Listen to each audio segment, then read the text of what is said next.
ఇది ప్రజాస్వామ్య దేశం. ఇక్కడ విధానాల మీద విభేదాలు ఉండాలి తప్ప నాయకుల మీద కాదు. కానీ రాను రాను నాయకుల మధ్యనే యుద్ధానికి రంగం సిద్ధమవుతోంది. ఎన్నికలు సమీపిస్తున్న వేళ ఏపీ రాజకీయాలు వేడెక్కాయి. విమర్శలతో మొదలైన మాటల యుద్ధం ఇప్పుడు భౌతిక దాడులు చేసుకునేలా పలు ఘటనలైతే చోటు చేసుకుంటున్నాయి. దీంతో ఆందోళన వ్యక్తమవుతోంది. ఇలాంటి సమయంలో సీఎం జగన్ పై రాళ్ల దాడి జరిగింది. విజయవాడలో బస్సు యాత్ర సందర్భంగా సీఎం జగన్ పై కొందరు అగంతకులు రాళ్లు విసిరడం కలకలం రేపింది.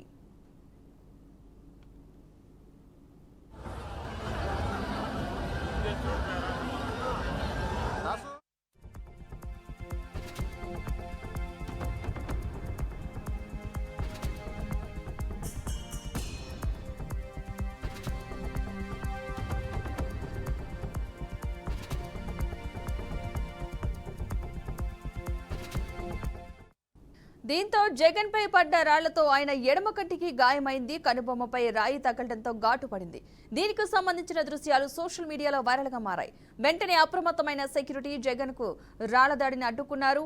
సీఎం జగన్ ను కవర్ చేస్తూ నిలబడ్డారు. ఆ తర్వాత వాహనం లోపలికి తీసుకువెళ్లారు. అక్కడ ప్రథమ చికిత్సను అందించారు. సీఎం కు గాయం కావడంతో ఆయనను విశ్రాంతి తీసుకోవాల్సిందిగా వైద్యులు సూచించినట్లు వైసీపీ పార్టీ వర్గాలు తెలిపాయి. దీంతో సిద్ధం బస్సు యాత్రకు స్వల్ప విరామం ప్రకటించారు. అయితే విద్యుత్ సరఫరా లేనప్పుడు ఫోకస్ లైట్లు ఆన్ చేసి చుట్టుపక్కల ప్రాంతాల్ని కవర్ చేయాలి. కానీ భద్రతా సిబ్బంది అవేమీ చేయకపోవడం పలు అనుమానాలకు తారిస్తోంది.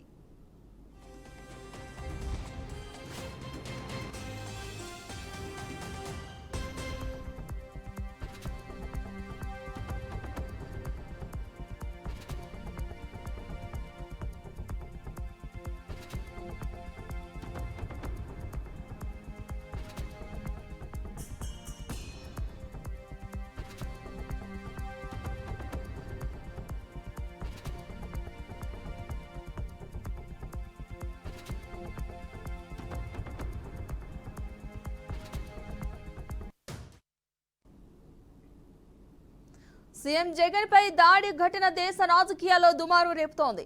సీఎంపై జరిగిన దాడిని ప్రముఖ రాజకీయ నాయకులు తీవ్రంగా ఖండించారు. ఆయన త్వరగా కోలుకోవాలని ప్రధాని మోదీ కోరుకున్నారు.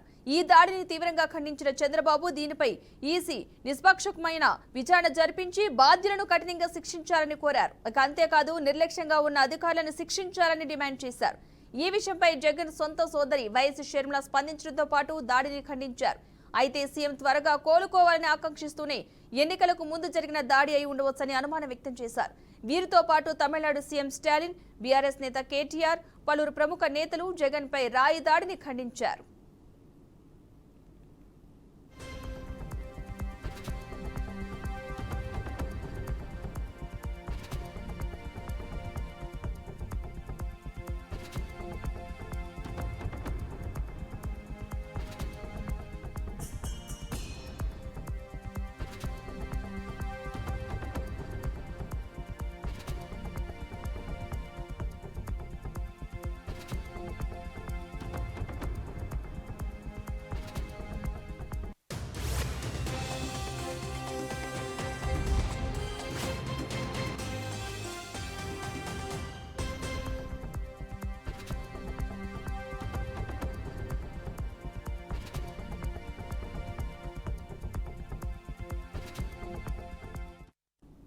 ఇక ఎన్నికల వేళ సీఎం జగన్ పై దాడి ఘటన వైసీపీ టీడీపీ మధ్య మాటల మంటలు రాజేస్తుంది. ఒకవైపు ఈ ఘటనపై వైసీపీ వర్గాలు మండిపడుతున్నాయి. టీడీపీ కంచుకోటలో సీఎం జగన్ యాత్రకు ప్రజల నుంచి భారీ స్పందన చూసి ఓర్వలేకే టీడీపీ ఈ దాడి చేయించదని ఆరోపించాయి. ఇది ఖచ్చితంగా తెలుగుదేశం కుట్రేనని, ఘటన జరిగిన ప్రాంతం దగ్గరలోనే ఓ టీడీపీ నేత ఆఫీసు ఉందని వైసీపీ నేతలు ఆరోపిస్తున్నారు.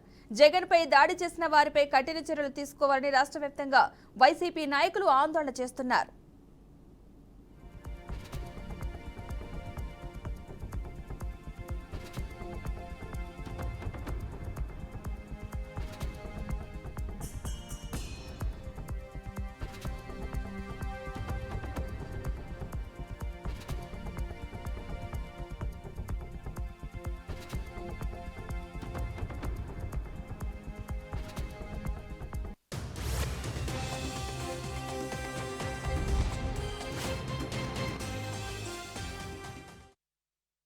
మరోవైపు గత ఎన్నికల్లో కోడికత్తి డ్రామా ఆడిన జగన్ ఇప్పుడు రాయితో తనపై తానే దాడి చేయించుకున్నారని టీడీపీ నేతలు విమర్శిస్తున్నారు. దీంతో పాటు 2019లో వైజాగ్ ఎయిర్పోర్ట్ లో జరిగిన కోడికత్తు దాడికి తాజా ఘటనకు పెద్దగా తేడా లేదని వ్యాఖ్యానిస్తున్నారు.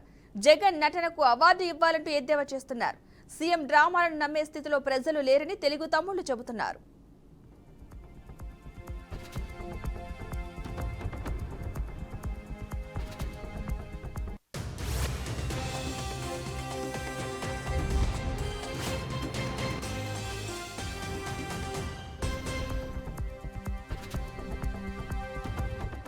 మరోవైపు జగన్ పై దాడి ఘటన దర్యాప్తు ముమ్మరంగా సాగుతోంది. ఘటనా స్థలికి చేరుకున్న క్లూస్ టీం వేలుముద్రలు సేకరించారు. జగన్ యాత్ర నిర్వహిస్తున్న సమయంలో ఉన్న స్కూల్ నుంచే రాయి దాడి జరిగినట్లుగా అయితే పోలీసులు అనుమానిస్తున్నారు. మరోవైపు జగన్ పై దాడిపై రాష్ట్ర ఎన్నికల సంఘం సీరియస్ అయింది. దాడికి సంబంధించిన నివేదికను త్వరగా ఇవ్వాలని విజయవాడ సిపిని ఆదేశించింది. నిందితులను అదుపులోకి తీసుకోవాలని ఆదేశించింది. ఇదే అంశానికి సంబంధించిన పూర్తి సమాచారాన్ని మా ప్రతినిధి ఏడుకొండలు లైవ్ లో అందిస్తారు. ఏడుకొండలు చెప్పండి, నిన్న జరిగిన రాయి దాడికి సంబంధించి అధికారులు ఏ విధమైన దర్యాప్తు చేస్తున్నారు? ఈ కేసు సంబంధించి పురోగతి ఏ విధంగా ఉంది? పద్మ, ఆంధ్రప్రదేశ్లో 2000 సార్వత్రిక ఎన్నికలు ఇప్పుడు ఎరుపు రంగు పులుముకుంటున్నాయని మాత్రం చెప్పుకోవచ్చు. తాజాగా ఏదైతే మాటల యుద్ధం నుంచి ఇప్పుడు భౌతిక దాడుల వరకు కూడా దిగుతున్నటువంటి పరిస్థితి కనిపిస్తూ ఉంది. దీనికి ఉదాహరణ గతంలో కూడా అటు గుంటూరు జిల్లా కానీ ఇతర ప్రాంతాల్లో కానీ పల్నాడు కానీ ఇవన్నీ కూడా జరిగినటువంటి దాడులు మనం చూసాము. అయితే నేరుగా సాక్షాత్తు ఏపీ సీఎం జగన్మోహన్ రెడ్డి పైనే దాడికి తెగబడినటువంటి సంఘటన అయితే నిన్న యావత్ భారతదేశాన్ని కూడా ఇది ఉలికిపాటుకు గురి చేసిందని చెప్పుకోవచ్చు. ఏదైతే ఆయన నిన్న అటు గుంటూరు జిల్లా నుంచి ఇటు ఎన్టీఆర్ జిల్లాకు ప్రవేశించిన తర్వాత జన నీరాజనం పట్టారు. అయితే ఈ క్రమంలో ఆయన బస్సులో ఉండేటువంటి వ్యక్తి జనాన్ని చూసి ఒకసారిగా పైకి వచ్చి బస్సు పైన ఉండే అందరికీ అభివాదం చేసుకుంటూ కూడా ముందుకు సాగినటువంటి పరిస్థితి. ఈ క్రమంలో అటు సింగనగర్లోని డాబాకోట్ల సెంటర్కు వెళ్లేసరికి పూర్తిగా చీకటి పడిపోయింది. అక్కడ నుండి నేరుగా ఏదైతే గంగానమ్మ గుడి దగ్గరలో ఉన్నటువంటి స్కూల్ వద్దకు వెళ్లేసరికి ఒక్కసారిగా ఎడమ వైపు నుంచి ఒక రాయి అయితే దూసుకొచ్చింది. ఈ నేపథ్యంలో ఆయన ఎడమ కంటిపై బాగాన అది గాయం పరచడంతో ఒక్కసారిగా అందరూ ఉలిక్కిపడ్డారు. అయితే గాయం చేసినటువంటి ఆ ప్రాంతం చూస్తే అక్కడ ఏదైతే ఆ గోడకు అలాగే ఈ యొక్క స్కూల్ కు మధ్య పెద్ద వ్యత్యాసం కూడా లేదు. ఒకరు ఇద్దరు మాత్రం నిలబడేటువంటి ఆ ప్లేస్ మాత్రం ఉంది. అలాగే దాని పక్కన ఏదైతే ఒక రియల్ ఎస్టేట్ ఆఫీస్ కూడా ఉంది. దాంతోపాటు అక్కడ ఏవైతే పెద్ద వృక్షాలు కూడా ఉన్నాయి. అయితే ఎక్కడి నుంచి దాడి చేశారు అనేది ఇంకా పూర్తిగా తెలియదు. కానీ ఎడమ వైపు నుంచి స్కూల్ వైపు నుంచి మాత్రం రాయి దూసుకొచ్చింది. అయితే దీనిపైన ఇప్పటికే ఆ ఈసీ కూడా చాలా సీరియస్ గా స్పందించింది. అయితే ప్రస్తుతానికి విజయవాడ కమిషనర్ కాంతిరాణా టాటాకు ఆదేశాలు జారీ చేసింది. సంఘటన స్థలానికి వెళ్లి ప్రాథమిక రిపోర్టు ఇవ్వాలంటూ కూడా ఆదేశించడంతో ఆయన క్లూస్ టీమ్ తో కలిపి ఆ స్కూల్ వద్దకు వెళ్లి అక్కడ ఉండేటువంటి పరిసర ప్రాంతాల్లో అక్కడ గోడల మీద ఉన్నటువంటి ఆ ఏలు ముద్రలు ఇవన్నీ కూడా సేకరించినటువంటి పరిస్థితి కనిపిస్తుంది. అయితే ఆ ప్రశాంతమైనటువంటి వాతావరణంలో ఈసారి ఎన్నికలు జరగాలని చెప్పేసి చూసినటువంటి ఈ యొక్క ఈసీకి ఇది ఖచ్చితంగా తలనొప్పి అని చెప్పుకోవచ్చు. దీంతో ఈసీ సీరియస్ అయింది. ఎట్టి పరిస్థితుల్లో కూడా ఎటువంటి అవాంఛనీయ సంఘటనలు తావు లేకుండా ఎలక్షన్ జరిపించాలంటే ఖచ్చితంగా ఇప్పుడు ఏదైతే సాక్షాత్ సీఎం మీదే ఈ యొక్క దాడి జరగడం అనేది ఇది యావత్ భారతదేశానికి కలిసివేస్తున్నటువంటి పరిస్థితి కనిపిస్తుంది. ఇప్పటికే సీఎం జగన్మోహన్ రెడ్డి మీద జరిగినటువంటి దాడికి అన్ని రాష్ట్రాల నుంచి సీఎంలు కానీ ఇతర పెద్దలంతా కూడా ఆయనకు సంఘీభావం ప్రకటిస్తున్నారు. అలాగే ఆయన త్వరగా కోలుకోవాలంటూ కూడా కోరుకుంటున్నటువంటి పరిస్థితి. దేశ ప్రధాని నరేంద్ర మోడీతో సహా ఇటు ఇరుగు పొరుగు రాష్ట్రాలైనటువంటి వారి సీఎంలు కానీ మాజీ సీఎంలు అంతా కూడా ఆయనకి సంఘీభావం ప్రకటిస్తున్నారు. ఈ దాడిని కూడా తీవ్రంగా ఖండిస్తున్నారు. ఇటు రాష్ట్రంలో ఉన్నటువంటి ప్రతిపక్ష నేత చంద్రబాబు నాయుడు కూడా దాడిని అయితే ఖండించారు. అయితే ఇదంతా కూడా దాడి ఏదైతే ఆయనకు వస్తున్నటువంటి ఆదరణ చూడలేక టీడీపీ చేయించిందంటూ కూడా వైసీపీ నేతలు ఆరోపిస్తుంటే ఇదంతా కూడా మరొక కోడికత్తి అలాగే బాబాయ్ కేసులాగా ఆ తరహాలో ఈ సింపతి కోసం వీరే సొంతంగా చేయించుకున్నారంటూ కూడా టీడీపీ ఆరోపిస్తుంది. అటు జనసేన కూడా ఆరోపిస్తుంది.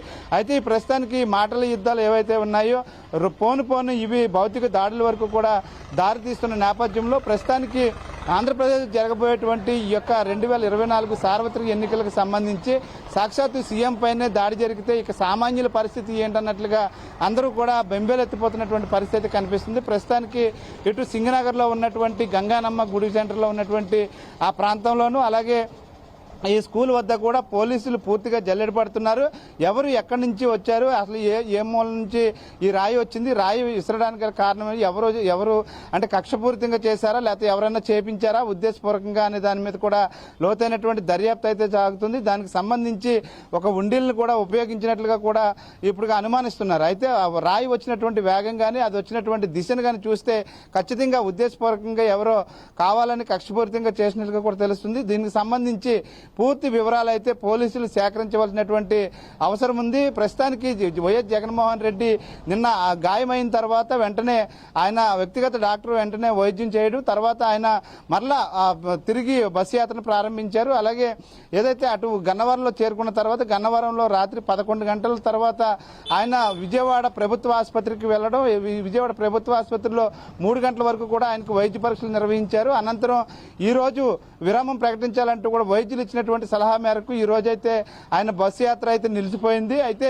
దీని మీద మాత్రం తక్షణమే పోలీసులు అత్యంత వేగమైనటువంటి దర్యాప్తు చేసి ఇది కారకులు ఎవరనేది నిగ్గు తేల్చకపోతే ఇంకా ఇది రావణ కాష్టంలో మారేటువంటి అవకాశం ఉందని చెప్పేసి ఇప్పుడు ప్రజా సంఘాలు అయితే భయపడుతున్నాయి.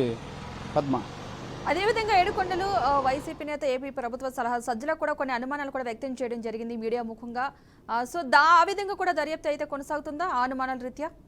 అంటే గతంలో ఏదైతే ఇటు చంద్రబాబు నాయుడు చేసినటువంటి వ్యాఖ్యలు కానీ అదే జగన్మోహన్ ని తరిమి కొడదామని కానీ ఇతర ఏవైతే వ్యాఖ్యలు చేశారో ఈ వ్యాఖ్యల మీద కూడా సజ్జల రామకృష్ణ కొద్దిసేపటి క్రితం మీడియా ముందుకు వచ్చి అనుమానాలు వ్యక్తం చేశారు. ఈ అనుమానాల వెనుక ఖచ్చితంగా వీరి హస్తం ఉందని చెప్పేసి సజ్జల రామకృష్ణ అయితే చెప్తున్నటువంటి పరిస్థితి. కానీ ఈ దాడి ఎవరైనా చేస్తుంటే ఈ దాడి ఏపీ సీఎం జగన్మోహన్ రెడ్డి మీద చేసినటువంటి దాడిని మాత్రం ప్రతి ఒక్కరు కూడా ముక్తకంఠంతో ఖండిస్తున్నారు. కానీ ఇక్కడ ఏదైతే ఇప్పుడు ఆంధ్రప్రదేశ్ లో మాత్రం ఇప్పుడు ఎన్నికల సమయం కావడంతో ఎవరికి వారే దీన్ని ఒక మైలేజ్ గా మార్చుకునేటువంటి ప్రయత్నాలు కూడా చేస్తున్నారనేటువంటి ఆరోపణలు కూడా వినిపిస్తున్నాయి.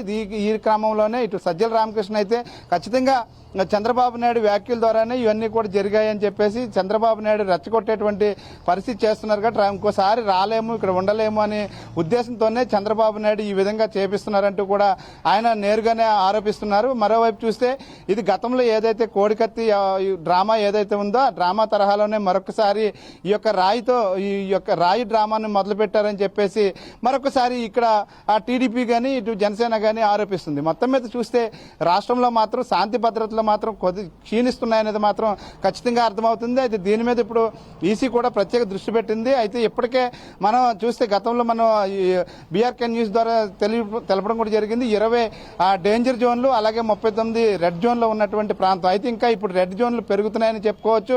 కొన్ని చోట్ల అయితే ఇంకా అంతర్గతంగా కొన్ని వివాదాలు కూడా జరిగేటువంటి ప్రమాదం కూడా పొంచి ఉంది. ముఖ్యంగా ఇప్పుడు ఏదైతే విజయవాడ నగరం అనేసరికి ఖచ్చితంగా ఇక్కడ బ్లేడ్ బ్యాచ్ అలాగే గంజాయి బ్యాచ్లు కూడా ఎక్కువగా తిరుగుతూ ఉంటారు. అయితే నిజంగా బ్లేడ్ బ్యాచ్ గంజాయి బ్యాచ్ హస్తం ఉన్నదా లేదంటే దీని వెనక ఎవరైనా రాజకీయ నాయకుల హస్తం ఉన్నదా అనేది పూర్తి స్థాయిలో అన్ని కోణాల్లో దర్యాప్తు చేయవలసినటువంటి పోలీసులు ఇంకా ఎందుకు ఇంత అలసత్వం పాటిస్తున్నారనే దాని మీద పలు అనుమానాలు వ్యక్తమవుతున్నాయి. ముఖ్యంగా ఏదైతే నిన్న ఏపీ సీఎం జగన్మోహన్ రెడ్డి పర్యటనలు జరుగుతున్నప్పుడు ఖచ్చితంగా చుట్టుపక్కల ఎవరున్నారు, ఎటువంటి వ్యక్తులు ఉన్నారు, అనుమానితులు ఎవరు అనే దాని మీద ఎప్పటికప్పుడు నిఘా పెడుతూ ఉంటారు. కానీ నిన్న అది ఎందుకు జరగలేదు అనేది మాత్రం కొంచెం అనుమానాలకు తావిస్తుంది. అలాగే నిన్న చూస్తే విజయవాడ మొత్తం అంతా కూడా స్తంభింపు చేపినటువంటి పరిస్థితి. అయితే ఈ క్రమంలో నిన్న అక్కడ ఏదైతే విద్యుత్ తీసేయడానికి గల కారణాలేంటి 3 సార్లు విద్యుత్ పోయినప్పటికీ కూడా ఎందుకు అధికారులు వెంటనే స్పందించలేదు. అయితే విద్యుత్ పోయిన సమయంలోనే ఈ యొక్క దాడి అయితే జరిగింది. ఈ దాడి కనుక ఖచ్చితంగా విద్యుత్ తీయడానికి కనుక వీటన్నిటి మీద పూర్తి స్థాయిలో దర్యాప్తు చేయాలి అని చెప్పేసి ఇప్పుడైతే అంతా ఇక్కడ ఉండేటువంటి పార్టీ శ్రేణులు కూడా కోరుకుంటున్నటువంటి పరిస్థితి. పద్మ, రైట్, థ్యాంక్ యూ ఏడుకొండలు. మొత్తంగా అయితే నిన్న జరిగిన దాడికి సంబంధించి అయితే ఏపీలో అట్టుడుతుందని అనుకోవాలి. అధికార ప్రతిపక్షాలు అయితే మాటలు యుద్ధం చేసుకుంటున్నాయి.